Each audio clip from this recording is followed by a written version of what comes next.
We begin this episode by acknowledging the Wurundjeri and Bunurong people of the Kulin Nation, the traditional custodians of the land on which we record and share these stories. We pay our deepest respects to their elders, past and present, and extend that respect to all First Nations peoples listening or watching today's episode. We honour those who walked before us, their enduring connection to country, and the stories held in land, sky, and spirit. May we listen with openness and learn with humility. We acknowledge that sovereignty was never ceded. This always was and always will be Aboriginal land. Welcome to Beyond the Veil Australia podcast, where history, mystery, and the unexplained collide. From eerie encounters to forgotten histories, from channeled messages to scientific perspectives, we explore phenomena that defy easy explanation. I'm Heather, your guide through the shadows and the host of Beyond the Veil Australia podcast. Together, we'll unravel paranormal events, curious connections, and the questions that refuse to stay quiet. So whether you're a skeptic, a seeker, or somewhere in between, this space is for you. Welcome. Last season, we lifted the veil, but this time we stepped through. So, the passage is open. What waits beyond is now calling your name.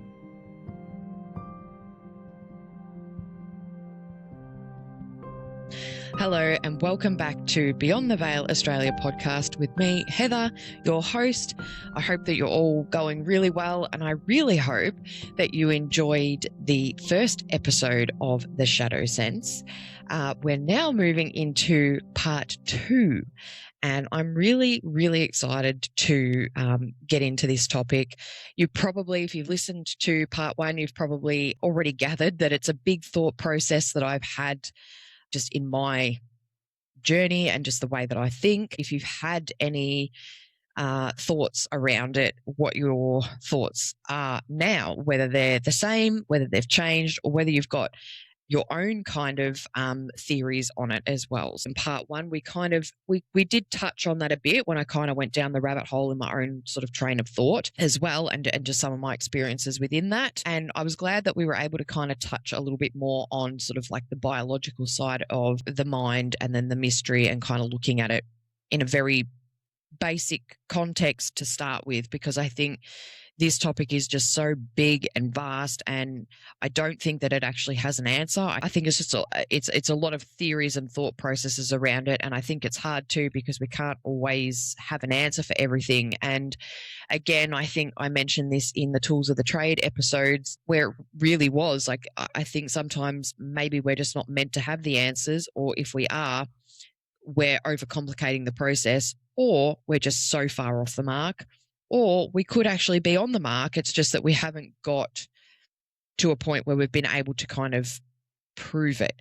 And whether that's meant to be something that can be proved or not is another question entirely. So again, this is just my thought processes on all of this. It's just kind of where my thought patterns are at the moment in the way I've been thinking about this for the last couple of years, and just the little things that have kind of come up through that journey that have sort of helped kind of progress my thought process into it a little bit more. I'm keen to hear what you all think by the end of this 3-part episode around the shadow sense. I'm keen to hear how many other people have had thought processes like this as well, because it is just so big and so vast. So thank you for tuning in again. I know I touched on this in the first episode. I am doing the recording for all 3 of these episodes literally back to back. April is the birthday month for Beyond the Veil Australia podcast. It's been up and going for a year. Yeah, to be honest, I still can't believe I'm sitting here a year on with so much interest. And it was really funny,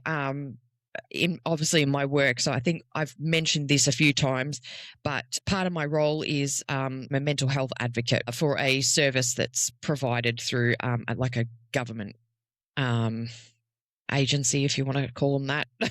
I don't know. And part of my role is obviously working with people that are receiving compulsory treatment, and that can be in hospitals and it can be in the community as well. Sam Sam's obviously a psych nurse, so she interacts with people that are from my organisation in her local area. Sadly, we're not in the same area. It'd be really fun if we were, but we're not. Sam and I think particularly with our connection as we've developed as friends and things like that as well. But also when we were on our Beechworth investigation, there were some comments that were made when we were sort of both experiencing certain things, and upon reflection, I think we'd mentioned it at the time, but we may have also been sort of talking a little bit more in depth about it, sort of following the investigation, as to potentially why we were so affected by the investigation itself. And Sam had made a point of saying, well, I'm a psych nurse and you're an advocate, and we basically work in the exact same places. I do go into hospitals and speak with people on the ward and things like that too. So we are in those environments, and on top of some other things that I think that obviously mean that spirits may gravitate more towards me in terms of mental health or asylums, is there's some other personal things there. But Sam was sort of saying, well, think about it. We're working in this environment in a more modern day context, and I'm the psych nurse, so they may connect with me on a certain level, even though I'm a very different psych nurse to what they were all that time ago. She's like, but you're an advocate, and you're about helping people understand their rights when they're receiving treatment and things like that. And naturally, that in itself has evolved as well. Yes, there's still room for improvement, but you may find that the spirits are more gravitating towards you because you're coming in professionally from a different angle than I am. So it's just really interesting kind of thought process in that as well. So again, another reason why I'm so interested in this particular topic is not just on that professional level, but it's really sort of helped me think about things in different areas within the system that I've worked in terms of mental health and community services. So, but anyway, to get back to sort of where I was actually going to go with that story before I'd sort of interjected there with another one. Sorry. But it was funny because last week, I'd gone out with one of my, so we're obviously still short staffed at the moment, which I think I'd also mentioned in my post-investigation and investigation episodes, because these are basically recorded about a week to 2 weeks apart. And basically this week, or this past week, I should say, because it's a Friday when I'm recording this, a colleague and I had gone out to one of the hospitals that we work at. Or work with consumers, right? I love chatting with all the nurses and everything like that as well. And one of the nurses I'd actually spoken to, and I don't know, we were chatting about something in the nurses station, and just something came up about the paranormal and the podcast, and she's like, oh my God, I love the paranormal and the podcasting stuff. And I was like, all right, well, first of all, there's me, but if you want another one to listen to, like, check out Aussie Afterlife with Sam, because obviously Sam's a psych nurse as well. And I was like, so I reckon you would really connect with a lot of her content as well. And she was like, oh my God. So, I was kind of showing her like, yep, it's this one and blah, blah, blah. Anyway, she's like, oh, I'm going to have a listen on my way home from work or whatever. She's like, that's when I listen to my podcast. And I'm like, you know what, girl, me too. When I'm driving, that's my podcast time to listen to everybody's podcast. And it's just recently, because we've obviously had issues with the fuel crisis and all that sort of stuff, I haven't been driving as much. So I'm very behind in a lot of my podcast listening. So I will get there eventually. But anyway, so we were sort of chatting. She goes, oh, I'm going to have a listen, blah, blah, blah. Anyway, I hadn't seen her for a little while because because of the fuel shortages, sometimes we don't always go out to the hospitals. Sometimes we just try and speak to people over the phone as much as we can. And so I haven't obviously been out to the hospital as much. So I haven't seen her as much. Anyway, we were there this week and she was there. I was chatting with a consumer and I was helping him sort of put together like an advanced statement of preferences, which is, it's not a legally binding document, but it's a document that talks about what your treatment and care preferences are if you're receiving compulsory treatment. So it's obviously about what you find helpful and what you don't find helpful, and just lots of different things. It kind of talks about if you are put into hospital under compulsory treatment, or even if you're in the community, this is it's sort of like a treatment plan, but it's not. It's kind of gives the doctors a bit of an idea of what you find helpful, what you don't find helpful, etc. Anyway, so I was chatting with this consumer and I heard her, this beautiful nurse, Talia, I heard her go, Heather, it's ball lightning. And I just started giggling because I just was like, oh my God. She goes, oh, I haven't seen you for ages. She's like, she goes, "Oh, I've been meaning to. Whenever I see you, I just wanted to make sure that I yelled out, 'It's ball lightning,' because in one of my very first episodes, unless it was the first one, I can't actually remember now. I'd obviously talked about Ozzy Osbourne and Jack Osbourne and Sharon Osbourne in that show, The Osbournes Want to Believe. And just as a quick rundown for those who haven't seen it, Jack Osbourne is obviously into the paranormal field. And basically, this show is about him showing Ozzy and Sharon clips of paranormal phenomena. So it can be from like UFOs to Bigfoot to anything and everything paranormal, right? And so he basically then kind of shows these clips to them and kind of wants to get their thoughts on it. Like, is it paranormal? Is it not? Blah, blah, blah. And one of the common things that Ozzy will always say, particularly around the UAP phenomena, is it's ball lightning. And so it was just very funny, to hear her go, "Oh my God, Heather, it's ball lightning, it's ball lightning." And I'm just giggling because I'm trying to help this consumer. And I just started giggling and I was just like, it is ball lightning. And if it isn't ball lightning, it's double exposure, because that's another one that Ozzy says. And so we're both just having a really good giggle. But yeah, it was really nice to kind of be like, you're sort of just so not even thinking about the fact that, you've got the podcast or whatever, and you sort of forget that people that you may work with or cross paths with in a professional sense sometimes listen to your podcast. And then, you obviously start chatting about it in your workplace. And you're like, yep, yep, yep. So it was quite funny actually. But yeah, it was funny kind of seeing like the peer worker's face. He's like, "What is going on here?" And we're both just sitting there laughing about ball lightning and double exposure. So yeah, really quite funny. And yeah, I think about it and people then sort of say to me, "Oh, you'd be a really good mental health nurse." And I go, "Oh God, I can see what you're saying, but I don't think I could do it." I think, and this is sort of a very similar reason as to why I've always been a bit hesitant to visit asylums, is because I feel that I've got my own personal journey with mental health and that sort of thing, as well as my spiritual abilities, that I think I'll just be so heavily latched onto that I'm just not going to cope with it. I feel like if I was to go into a prison or anywhere else but an asylum, I feel like I already know what to expect. Whereas I do know what to expect with an asylum, but I think I know what to expect, and it's not actually what I want to experience, because it's like, oh, I can feel where this is going to get a bit uncomfortable. And I think, in the role that I have professionally, yes, I do still have time where I am on a mental health unit and working with people and things like that, but it's a very different capacity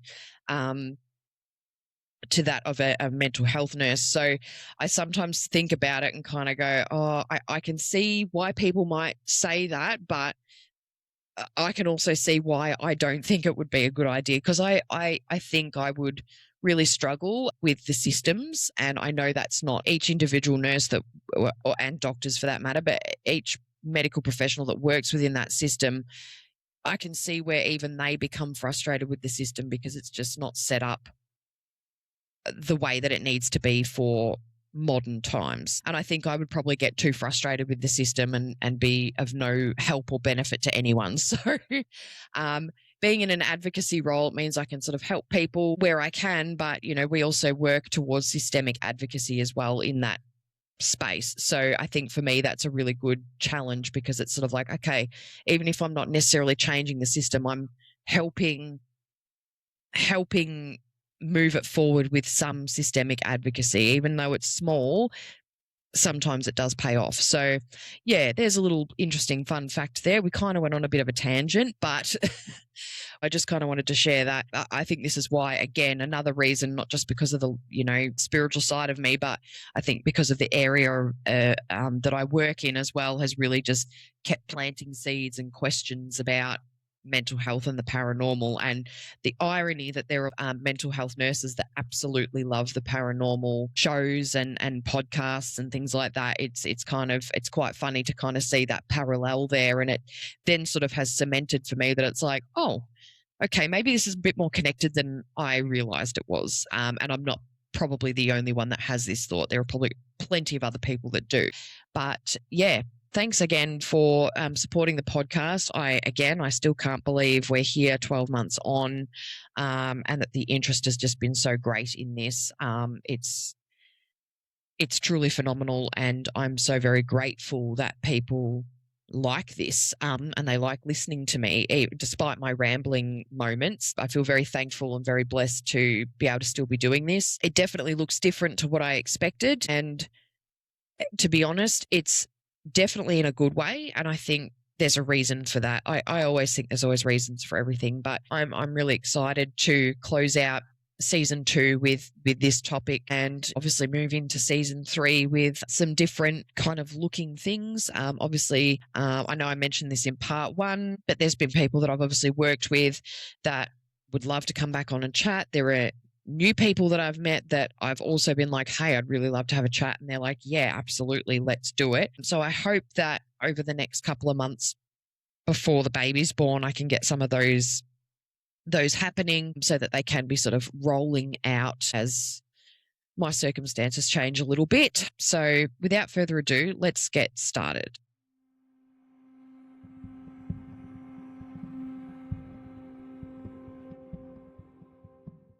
The question beneath the question.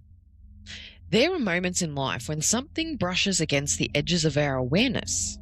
A presence, a knowing, a shift in the air. And we're left wondering, was that intuition? Was that memory? Was that spirit? Was that psychology? Or was it something else entirely? This episode is about those moments, the ones that don't fit neatly into any one explanation, the ones that linger, the ones that feel like the world is whispering. Today, we're stepping deeper into the shadow sense, the human ability to perceive what sits just beyond the edges of the ordinary. Not to prove it, not to dismiss it, but to try and understand it. Because the shadow sense is not one thing. It's many things. Layered, ancient, psychological, spiritual, cultural, embodied. Let's step into the first layer. Cultures that see beyond the veil. Across the world, across time, across belief systems, humans describe the same sensations: presence, atmosphere, intuitive dreams, ancestral communication, symbolic visions, and a knowing without knowing how. The difference is not the experience, it's the interpretation. Here's how cultures understand the shadow sense, not as a glitch, but as a legitimate way of perceiving reality. In Aboriginal Australia, listening to country. In Aboriginal cultures, intuition is relational. Country is alive. Country communicates. Country holds memory. A hunter pauses mid-step, sensing danger before seeing the snake. A grandmother feels an ancestor in the wind. A child dreams of a place they've never visited, and later they recognise it. These are not just paranormal events. They are a part of the relational intelligence between people and land. The mind says a heightened environmental attunement, but the mystery says country speaks. Ancient Greece, the whisper of the gods. In ancient Greece, intuition was divine. Dreams were messages. Visions were guidance. The unseen was woven into daily life.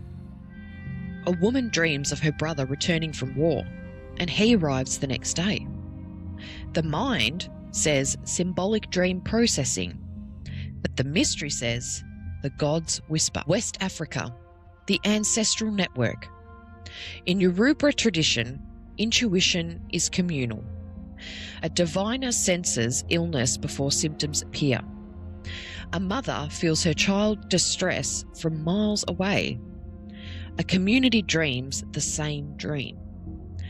The mind says collective emotional intelligence, but mystery says the ancestors are listening. Tibet, the mind revealing itself. In Tibetan Buddhism, intuition is the mind showing its deeper layers. A monk dreams of his teachers passing at the exact moment it occurs. The meditator senses a presence during deep practice. The mind says deep introspection. The mystery says consciousness expands. Celtic traditions, the thin places. Mist, stone, silence. A presence that feels like witnessing. The mind says that it's atmospheric memory, but the mystery says that the veil has thinned. The pattern across these cultures, they've all got different languages, different symbols, and different cosmologies. But they have the same phenomenon. The shadow sense is actually universal, and it's what changes the story. Now let's turn to the mind and the mechanisms of psychology that are used to explain the unseen. Psychology often becomes the default language for the unexplained. But psychology doesn't exist to flatten experience. It exists to describe mechanisms, the how, but not always the why. So let's explore some of these without losing the mystery. The pattern machine. It basically explains coincidences, over-interpreting signs. What it can't explain is the accuracy, the timing, and the shared experiences. The mind says that it's pattern detection, but the mystery says it's meaningful connection. Faces in the dark, pareidolia. It basically explains misinterpreting shadows. What it can't explain is the bodily sensations and the emotional impressions. Pareidolia is about the eyes. The shadow sense is rarely visual. Disassociation, when the mind steps aside. What it explains is fog and detachment. What it can't explain is clarity and groundness. Disassociation is a dimming, and the shadow sense is sharpening. Trauma responses, the hyper-aware nervous system. What it explains well is hypervigilance, but what it can't explain is peaceful, intuitive experiences. Trauma can sharpen the shadow sense, but it doesn't create it. Sleep paralysis, the night visitor. What it explains is nighttime figures, chest pressure, and not being able to move. What it can't explain is the daytime intuition and the symbolic dreams. Sleep paralysis is a doorway, but not to the whole house. Oh God, I hope I'm going to pronounce this right. Hypnagogic and hypnopompic states. Again, I've probably said that wrong. My bad. The thresholds. What it explains well is voices, flashes, and presence at the edge of sleep. But what it can't explain is waking intuition and ancestral communication. Threshold states are a part of the map, not the territory. Emotional projection. Feelings turned into presence. Again, what this explains well is grief echoes. But what it can't explain is clarity and accuracy. Projection is noisy. Intuition is quiet. Predictive processing. The brain as a forecaster. What it explains well is anticipating moods. What it can't explain is the novel information. Prediction is based on the past. Intuition often points to what has not yet been seen. The neuroscience of intuition, so the fast brain. What it explains well is gut feelings and rapid judgments. But what it can't explain is symbolic dreams, shared intuitive hits. Neuroscience maps the machinery. It does not map the mystery. And then there are moments that feel unmistakably real. So we're just going to kind of have a quick interjection here. What I find really fascinating about what we've just kind of looked at is that we're kind of looking at things that I guess are explained through a research, scientific, mental health kind of thought process and lens. And the things that it can actually explain in its perception, but the things that it can't explain that are also accompanying in these experiences, for example. So predictive processing. So yes, it can anticipate moods because our brain is designed to recognize patterns, for example. And this again probably comes back to the neurodivergent thing I was talking about in part one, was where our brain is designed to recognize patterns so that it keeps us safe, basically. And neurodivergent people are very, very good at pattern recognition, more so than what's deemed as neurotypical. So it then potentially supports what I was talking about in the last episode, where it's sort of like, well, what if neurodiversity was actually the natural, normal, biological functioning of a human brain from the beginning of human beings, and the way it's evolved has now gone the opposite way, where society has then said, well, this is the neurotypical box and we want everyone to fit into that. And so we've now evolved into that. But we're also starting to see that we're coming out the other side, where we're starting to really notice the neurodiversity in people now, and understanding it more, that what if that really is the norm versus the neurotypical that's classed as the norm. So the same thing with what we're kind of looking at here is the things that these theories can explain, but the experiences that also co-occur that they can't explain. I found that quite interesting. So it is like that, the gut feelings, for example, or sometimes you'll have something that, and particularly to kind of just piggyback onto Beyond the Ward episodes, but in that very first part, before we'd even properly officially started the investigation, was while Mon and Anthony were doing some takes for their intro for the very beginning of the investigation, Mel, Sam, and I were kind of stood back by the car, and there was a tree, and I very vividly remember seeing a black shadow figure kind of peek out from behind and then pop back, and it was sort of like that moment of like, did I just fucking see that? But without even saying anything, I was still trying to process it. I've also seen Sam react within a second or so of me having seen it. And she's her body and she's snapped her head around, you know what I mean? Like she's had this physical sensation, like there's something there, and she's looked in the same direction. And then it was sort of like, wait a minute, did you just see or feel what I just saw? Like, it's those shared experiences or shared intuitive hits as well that some of these theories can't actually explain really that well. Or if they do explain it, they're still using a particular lens to look at that. And again, it comes back to trying to put it back into this mold or categorical box. And sometimes things, yes, we're designed to our brains will want to categorize things, but that's also that logic part that's also come with the evolution of human development. So, the neurodiverse brain will recognize patterns and will categorize them in a way that is not isolating potentially, whereas the neurotypical lens or the research is kind of showing more of it's in this box or it's not at all. It's in this box or it's not at all. Whereas I think with the neurodiversity is you can categorize it, but you can see where things overlap and intersect, which then sort of supports maybe that paranormal, spiritual, psychic side of things that we can see so much that overlaps. And even in some of the paranormal research, if you were to look at an article, or if you were to watch an investigation, or if you were to be a part of investigation, or whatever that might be, one thing is for certain is that you will always see overlaps in what evidence is being recorded and what research is being conducted. There will always be little overlaps in things because it's not something that fits neatly in a tiny little box.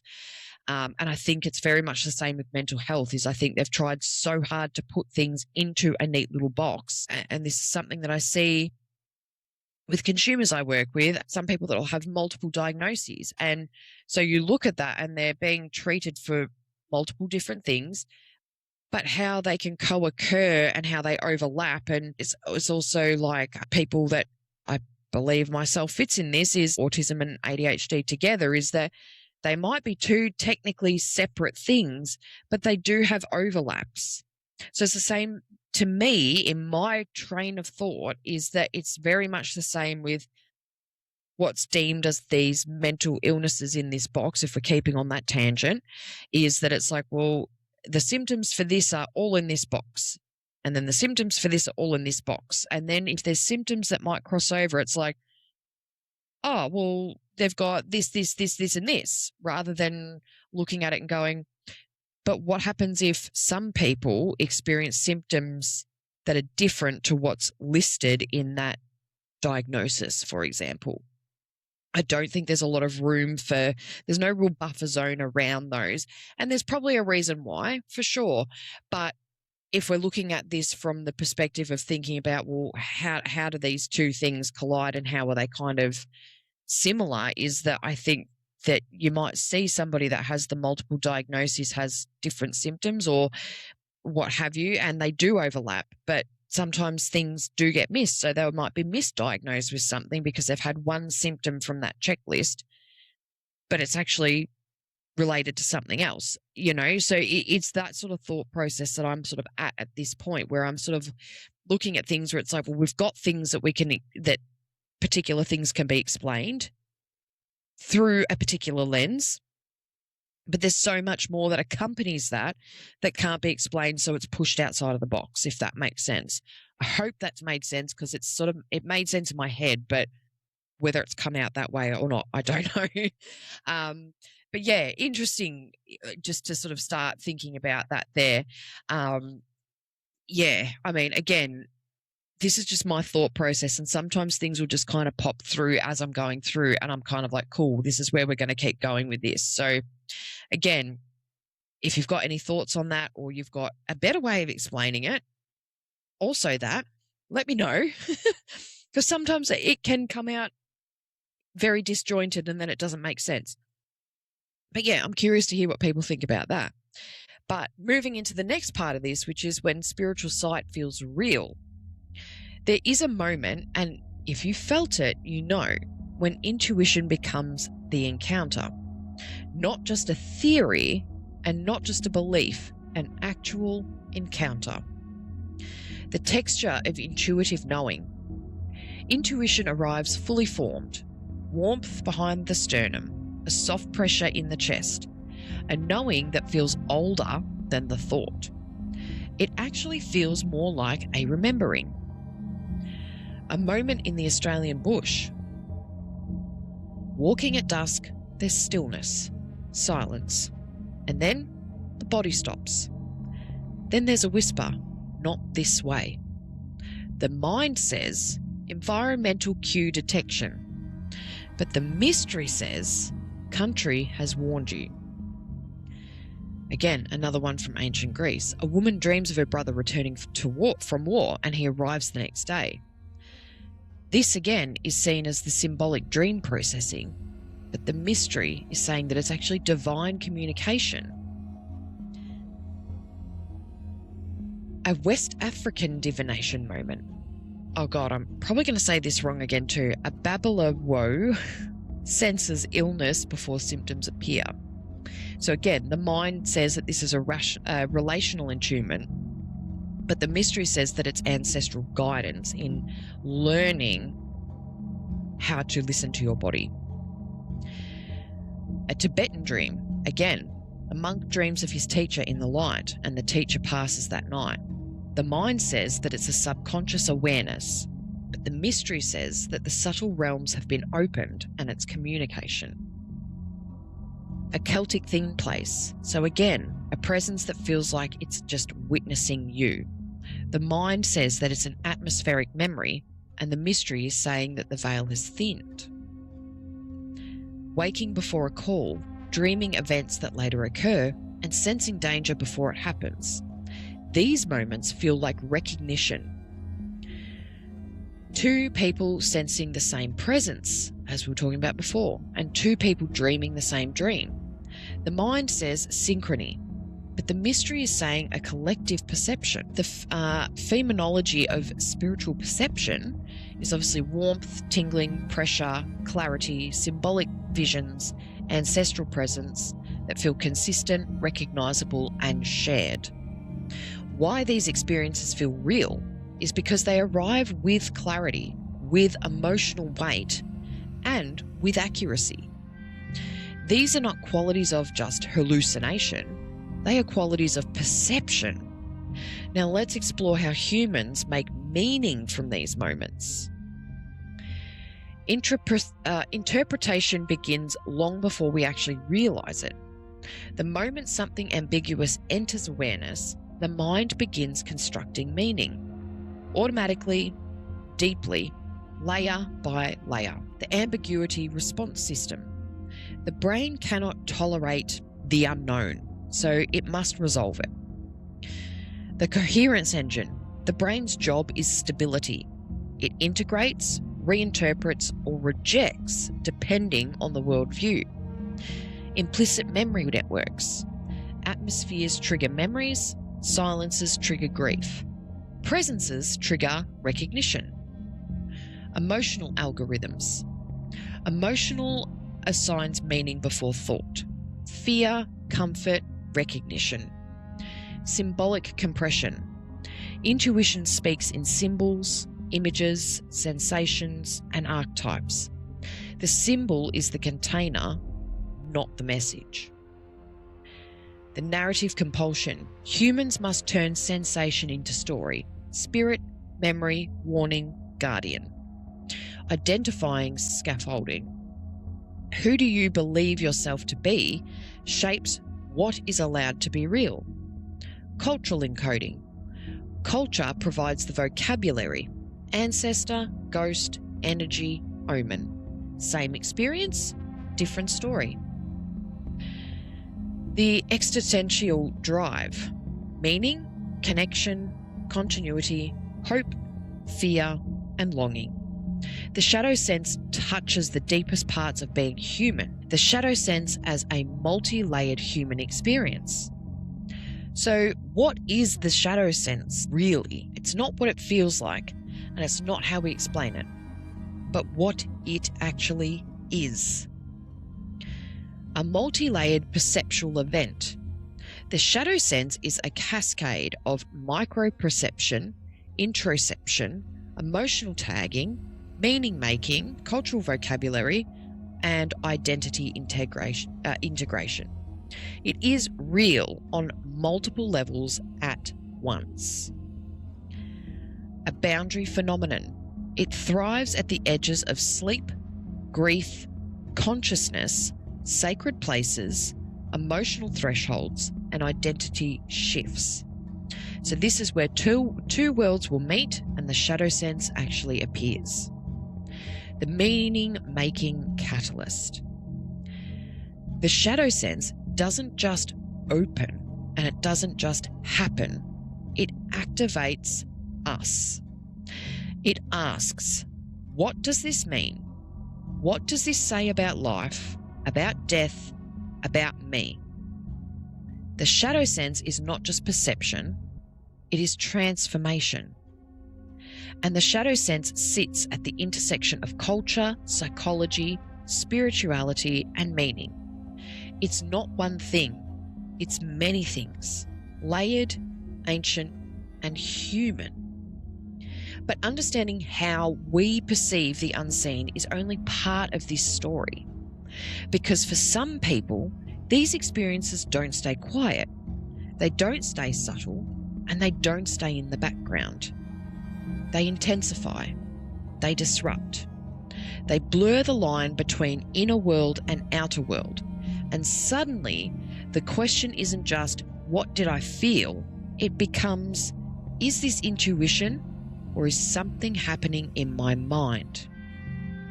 And that's where the shadow sense becomes something far more complicated and far more important. So, this has definitely posed more of that thought process of, I know I mentioned it a little bit in part 1, where I'd sort of talked about Sam and I had conversations where we'd had sort of similar things kind of come up when we've done other work together in the past. And we started then going, oh my God, are we schizophrenic or am I schizophrenic? And we sort of sit there and giggle because it's like there's that part of us that goes, we know through every fiber of our physical being and the spiritual and psychic intuition that we both have, we know that that is to do with the spiritual realm. But the other part of us that's also immersed in mental health then starts to go back to that stupid little box that goes, these are the symptoms of schizophrenia. And you go, fuck, they're almost identical to spiritual psychic abilities. So which one is it? And then obviously you start to delve a bit more. And this was something that Sam, actually, I remember her saying was like, we can choose when this happens and when it doesn't, right? Like we can choose to tune in or choose to stay off, right? Whereas someone who's got schizophrenia can't actually choose. It comes up at any given point that it wants to. And so there's those sorts of things where you start to go, okay, well, I've got control over this, which means it can't possibly be that, because I wouldn't have control. If it was that, I wouldn't have control.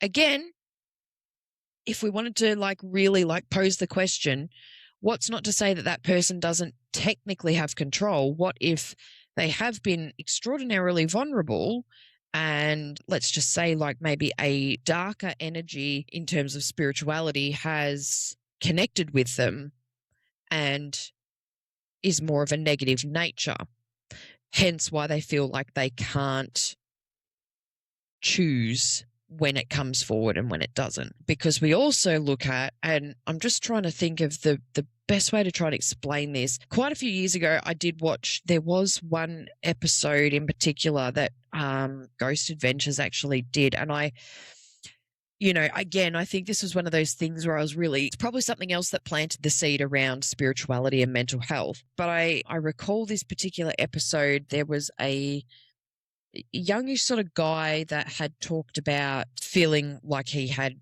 experienced demonic possession and oppression. I mean, it's been a long time since I've seen it, but basically it was sort of, I think he ended up having some treatment for mental health, I think, from memory. I could be wrong, but, he was finding that even that it wasn't doing anything. It was just kind of making him physically feel worse. But what he was experiencing, if you want to say more spiritually, that medication ain't going to do shit for that. You know what I mean? So it really, again, it sort of made me think about, well, things like schizophrenia, where just differentiating, okay, well, I can choose when I tune in and choose when I don't. And someone who is diagnosed schizophrenic can't choose.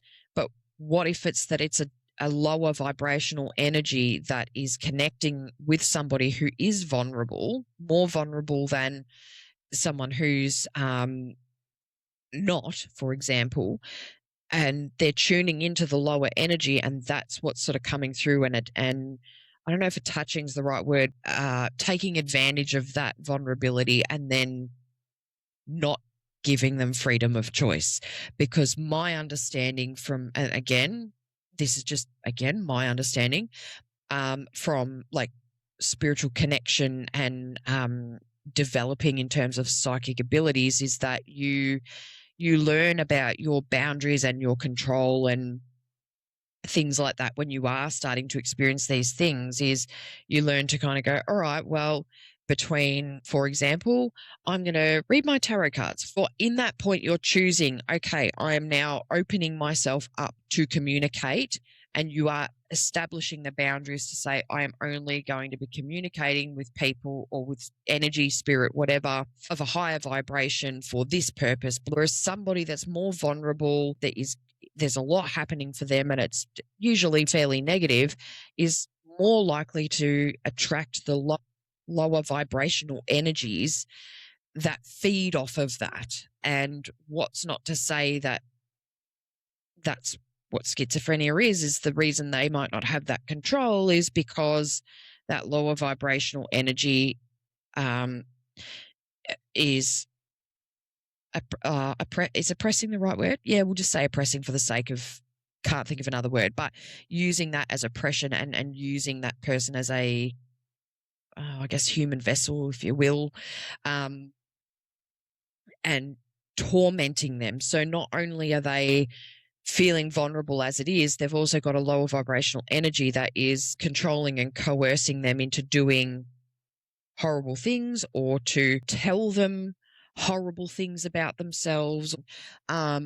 Again, that's just a thought process of mine. It's not to say that mental illness isn't actually a mental illness, but what if we thought about it a bit broader, what if it was related more to this than that? Yeah, I don't know. I'm curious to hear what people think. Again, that's just kind of where my brain thinks about things like that. Because one thing I have kind of come across again on TikTok when I've come across stuff around neurodivergence, and it's something that I also see in my work, is that particularly for women, a lot of women are being diagnosed much later in life with autism and ADHD, or autism or ADHD, for example. And one of the things that has come up that I've seen on TikTok is women, particularly with autism and or ADHD, they're finding that they're being diagnosed either as they enter into motherhood, because that's fucking hard work anyway. But if you are neurodiverse, there are going to be different challenges that you'll be like, hang on, I know this is supposed to be hard, but why does it feel really hard? Right. So they've found, and particularly with children, like, your children will sort of mirror different things of you, and you're able to pick it up and be like, oh my God, I was like that as a kid or whatever. But then if there are women that don't have children, they're being diagnosed even later, which is sort of more when they're around perimenopause or menopausal. And it's just interesting that those sorts of things, that the diagnoses, I suppose, or it's being recognized much later in women, is because obviously the societal norm has put an expectation of this is how women are to function in society. And even though we are evolving, it's not perfect, but we're evolving, there's still this intergenerational, it's like it's ingrained in your DNA that certain societal expectations of women, right? And you look at it with women that have autism, is that people go, oh my God, you don't, and people say this to me, oh, I didn't think you were autistic. And it's like, what do you mean? And they go, well, you were a hairdresser for all these years. You worked in retail, you managed stores, you worked in community services, you work in mental health. Like, there ain't no way that, and because there's still this tiny micro perception of what autism is. But for women, regardless of whether they've got autism or not, we have been told that we are to be seen and not heard. And if we do speak, everything has to be choreographed to fit into what societal norms are, which is why there are a lot of women that are being diagnosed a lot later, because they're masking. And as women, we've learnt to mask everything and suppress our emotions and things like that, because that's what society has told us for fucking ever, right? If you really want to get into the nitty-gritty of it. But what I've also noticed is that, particularly with women, they may actually have autism or autism and ADHD, and they're being diagnosed with other mental health conditions. And it's interesting because some of the people I've worked with have said, oh, I've only had a recent diagnosis of autism, but prior to that, they've diagnosed me with borderline personality disorder and bipolar and this and this and this and this. And then she's like, oh, when I've had this done, it actually explains why I've had all the symptoms of these other mental health conditions when it's probably actually just this. And so they're trying to treat me for these things, and it's not working because that's not what I've got.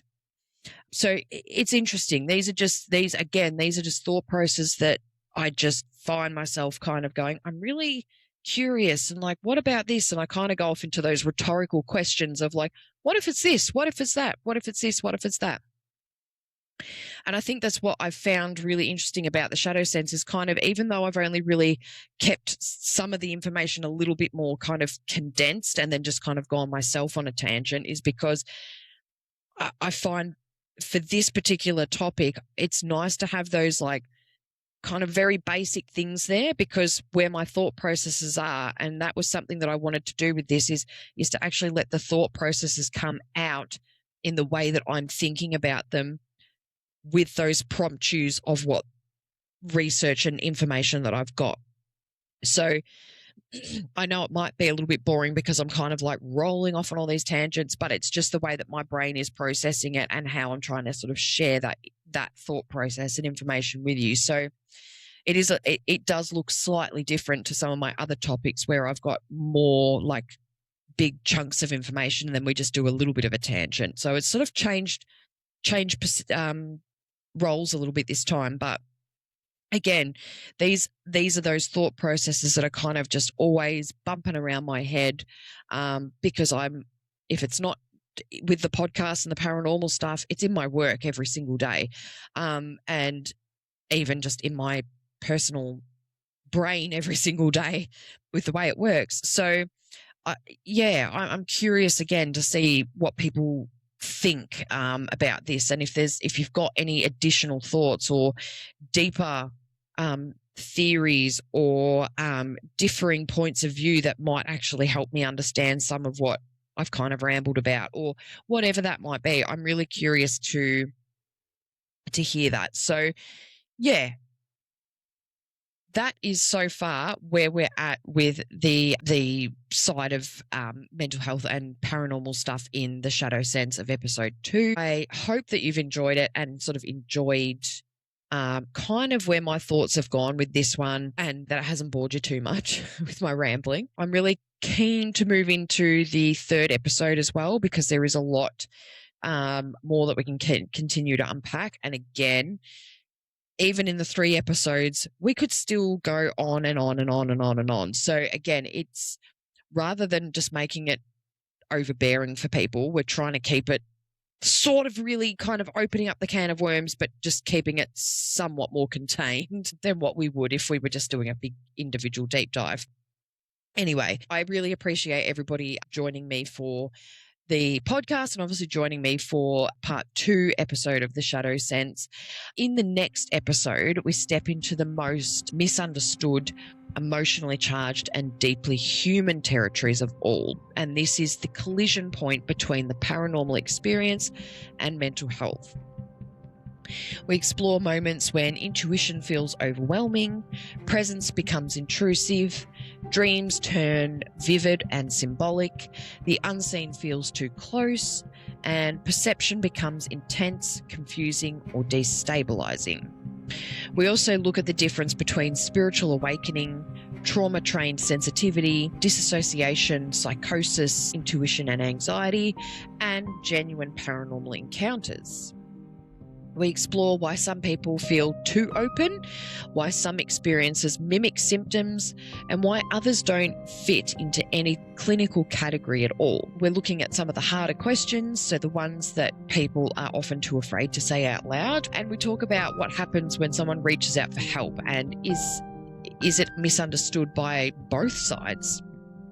Episode 3 is where the Shadow Sense becomes a bit more personal, more vulnerable, more human, and of course, a bit more real. So, join me next time for the Shadow Sense, part 3, when the paranormal and mental health collide, where experience meets interpretation, and where the line between the mind and mystery becomes razor thin. Once again, thank you all for joining me. I hope that you've enjoyed this episode and I hope you're enjoying the topic so far. If you've really liked the content today, please give me a thumbs up, leave a comment and subscribe to the channel. If you've got a friend or a family member or anyone in your life that you feel would really enjoy Beyond the Veil Australia podcast, please share it along. It just helps our podcast reach more paranormal enthusiasts like you and I. Thanks again for being with me on this journey. Thanks again for 12 months of support and love for the podcast. I can't believe we're here 1 year in, and I'm really, really thankful and appreciate every single person that has engaged with the podcast and engaged with me. So thank you all again. And remember, stay grounded, stay curious, and always expect the unexpected. I will see you next time. Bye.